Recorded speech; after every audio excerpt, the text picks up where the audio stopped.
Hujan malam itu belum berhenti ketika Alia roboh di depan rumah sakit kecil di pinggir kota. Tangannya berlumuran darah, kakinya gemetar. Di perutnya, nyawa kecil itu berjuang antara hidup dan mati. "Tolong, saya pendarahan. Anak saya belum lahir." Suara Alia nyaris tak terdengar di balik hujan. Seorang perawat keluar, menatap sekilas, lalu mengernyit. "BPJS ada? Uang muka?" Alia menggeleng. Air hujan bercampur air mata. "Saya tidak punya apa-apa." Pintu rumah sakit ditutup. Malam itu, Alia melahirkan di lantai dingin lorong belakang, ditemani seorang bidan tua yang kebetulan lewat. Tanpa alat lengkap, tanpa dokter, tanpa harapan. Tangisan bayi itu akhirnya terdengar. Lemah, sangat lemah. "Perempuan," bisik bidan. Tapi kondisinya buruk. Alia memeluk bayinya. Tubuh kecil itu dingin, napasnya tersengal, kulitnya pucat kebiruan. "Aku di sini, Nak.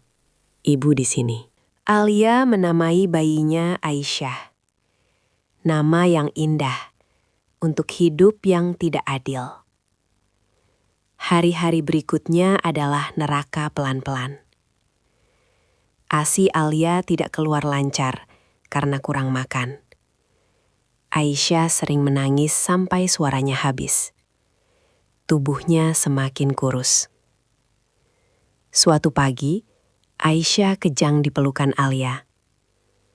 Alia berlari ke puskesmas sambil berteriak histeris. "Anak saya kejang, tolong!" Dokter memeriksa singkat, lalu menatap Alia dengan wajah berat. Anak ini kurang gizi parah. Kalau tidak dirawat intensif, kemungkinan hidupnya kecil. Alia jatuh berlutut. "Berapa biayanya, Dok?" Dokter terdiam, lalu menyebut angka yang terasa seperti vonis mati.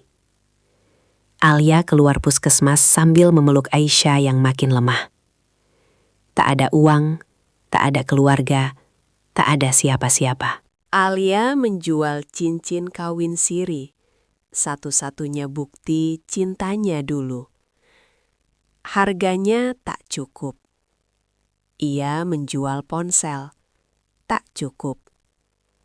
Akhirnya, Alia berdiri di pinggir jalan, menjual darah.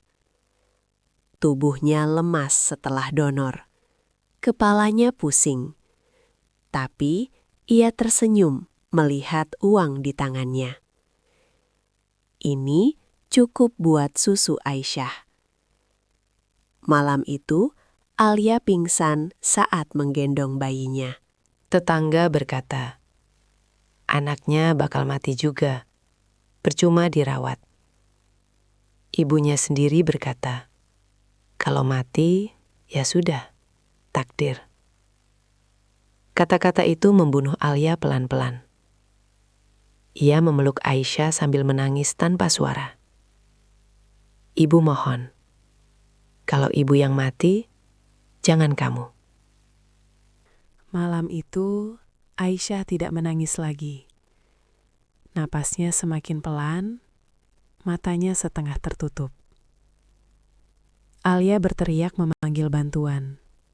Tak ada yang datang. Dengan tangan gemetar, Alia mengirim pesan suara terakhir ke nomor yang tak pernah membalas. "Salman, anak kita sekarat. Kalau kamu masih manusia, tolong." Ia memeluk bayinya erat-erat. "Aisyah, jangan pergi." Malam itu, Aisyah tidak menangis lagi. Nafasnya semakin pelan, matanya setengah tertutup. Alia berteriak memanggil bantuan. Tak ada yang datang.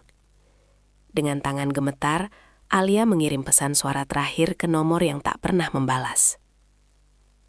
"Salman, anak kita sekarat. Kalau kamu masih manusia, tolong. Ia memeluk bayinya erat-erat. Aisyah, jangan pergi.